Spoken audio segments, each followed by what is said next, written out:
Hello. Welcome back to my channel all rounder ఇల్లాలు. అందరూ ఎలా ఉన్నారు? బాగున్నారా? నేను బాగున్నాను. మీరు కూడా బాగున్నారని ఆశిస్తున్నాను. ఈరోజు నేను మీకోసం ఒక టేస్టీ అండ్ హెల్దీ పాతకాలపు బ్రేక్ఫాస్ట్ రెసిపీ మీ ముందుకు తీసుకొచ్చేసాను. చాలా చాలా టేస్టీగా ఉంటుంది, హెల్దీ కూడా. మెయిన్గా టీనేజర్స్కి చాలా మంచిది. తప్పకుండా ఈ బ్రేక్ఫాస్ట్ని మీ ఇంట్లో ట్రై చేయండి. మీ పిల్లలు చాలా హెల్దీగా ఉంటారు.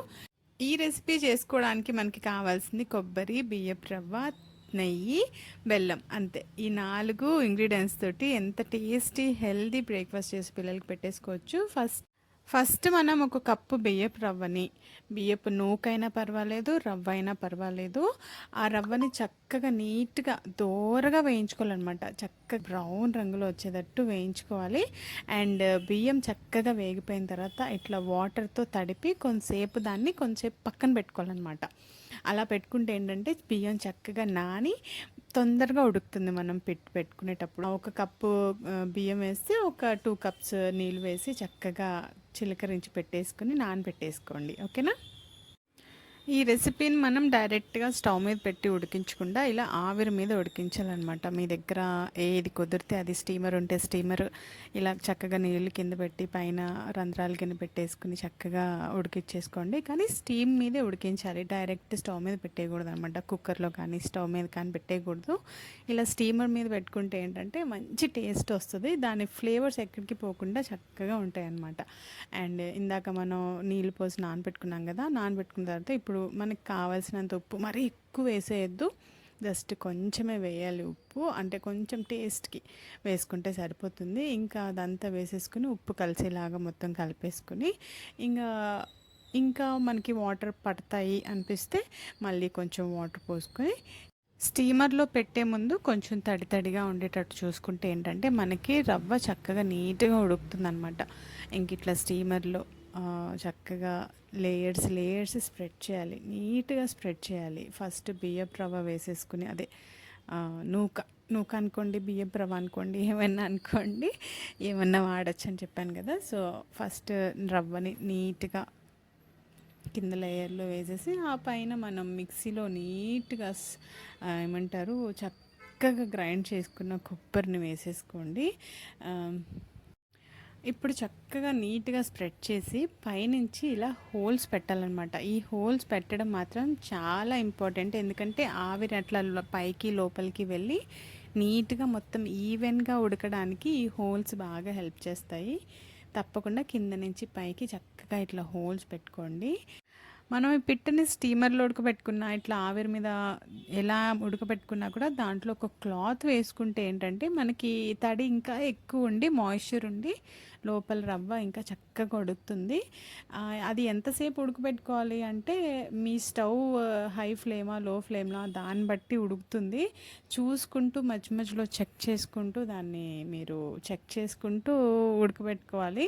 చాలా ఈజీగా తెలిసిపోతుంది, ఏముందని అన్నం ఉడికినట్టే ఉడుకుతుంది. అది కూడా కాకపోతే ఆవిరి మీద ఉడుకుతుంది అంతే. ఒక కప్పు రవ్వకి ఒక కప్పు బెల్లం మాకైతే సరిపోతుంది. మీరు ఇంకా స్వీట్ తినేవాళ్ళు అనుకుంటే ఒక 2 కప్పులు వేసేసుకోండి. మేమైతే స్వీట్ తక్కువ తింటాం కాబట్టి ఒక కప్పు బెల్లం వేస్తున్నాము. అండ్ బెల్లం పౌడర్ ఎప్పుడైనా మీకు కావాలనుకుంటే ఇలా తురుముకునే దాని మీద చక్కగా బెల్లం తురిమేసుకుంటే మనకి పొడి పొడిలాగా వస్తుందన్నమాట. ఇది ఒక టిప్, ఫాలో అయిపోండి.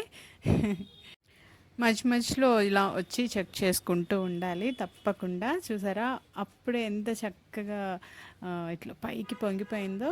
ఇలా పొంగిపోతూ ఉంటుంది పైకి. గరిట తీసుకుని మెల్లగా, మొత్తం అప్పుడే కదిపేయద్దు, మెల్లగా తీసి పైన పొరను తీసి అలా రవ్వ ఉడికిందో లేదో చూసుకోండి. ఒకవేళ ఉడకలేదు అనుకుంటే మళ్ళీ దాని మీద నీళ్లు చిలకరించుకుంటే చక్కగా ఉడికిపోతుంది అనమాట. మినిమం ఒక 15 to 20 మినిట్స్ పడుతుంది రవ్వ ఉడకడానికి. చెప్తున్నాను కదా, మీ ఫ్లేమ్ మీద, మీరు చేసే క్వాంటిటీ మీద అది డిపెండ్ అయి ఉంటుంది. ఎక్కువ క్వాంటిటీ చేస్తే ఎక్కువ టైం పడుతుంది.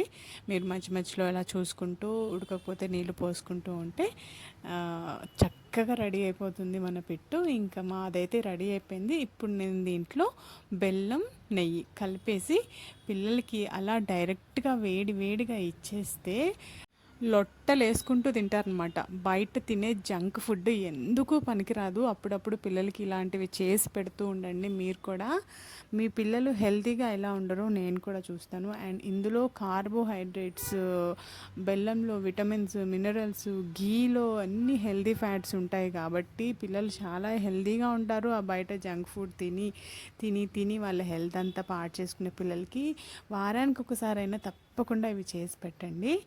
పాతకాలం ఫుడ్స్ పెట్టడమే మన పిల్లలకి చేసే పెద్ద మేలు. ఓకేనా?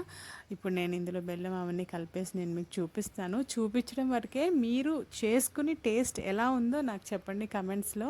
ఓకేనా? ఇప్పుడు ఆ రవ్వని కొబ్బరిని కలిపి ఉడికించాం కదా, ఇప్పుడు రెండు నీట్గా కలిసిపోయేటట్టు చక్కగా కలిపేసుకోవాలన్నమాట. అవన్నీ ఈవెన్గా కలిస్తేనే మన టేస్ట్ కూడా చాలా బాగా వస్తుంది. ఇవన్నీ నీట్గా కలిపేసుకున్న తర్వాత ఇప్పుడు బెల్లం అండ్ ఘీ వేసేసుకొని కలిపేసేసేయండి. ఇంకా రెడీ టు ఈట్ అనమాట. ఇంకా అప్పటికప్పుడు అలా ప్లేట్లో వేసేసి పిల్లలకి ఇచ్చేయచ్చు. ఫుల్గా ఎంజాయ్ చేస్తారు. ఇంక నెయ్యి విషయానికొస్తే మీ ఇష్టం, ఎంతైనా వేసుకోండి. మీ పిల్లలు నెయ్యి ఎక్కువ తింటారు, ఇష్టంగా తింటారు అనుకుంటే కొంచెం ఎక్కువ వేసుకోండి. లేదు అనుకుంటే కొంచెం తక్కువ వేసుకోండి. పిల్లలు ఘీ ఎంత తింటే వాళ్ళకి అంత హెల్దీ అనమాట. అదే పెద్దవాళ్ళకి కాదు. పెద్దవాళ్ళు కొంచెం జాగ్రత్తగా నెయ్యి వేసుకోవాలి. బాగా పిల్లలు ఎనర్జెటిక్గా తిరుగుతారు కాబట్టి వాళ్ళకి ఎనర్జీ అవసరం కాబట్టి ఇలా ఎనర్జీ ఫుడ్స్ ఇస్తూ, ఆ ఎనర్జీ ఫుడ్స్‌లోనే మంచి హెల్దీ అండ్ టేస్టీ ఫుడ్స్ ఇస్తూ మన పిల్లల ఆరోగ్యాన్ని కాపాడుకుందాం. ఓకేనా? అండ్ ఈ రెసిపీ మీరు ఇంట్లో చేసుకుని ఎలా ఉందో ఏంటో నాకు ఖచ్చితంగా నాకు కమెంట్స్లో పెట్టండి. Thank you for watching. నేను మేన్ కల్పన, ఆల్ రౌండర్ ఇల్లాలు. ఇప్పటి వరకు నా వీడియోస్ చూడకపోతే ఇప్పుడే చూసేయండి నా ఛానల్లోకి వెళ్ళి. అండ్ తప్పకుండా నా ఛానల్ని సబ్స్క్రైబ్ చేసుకోండి.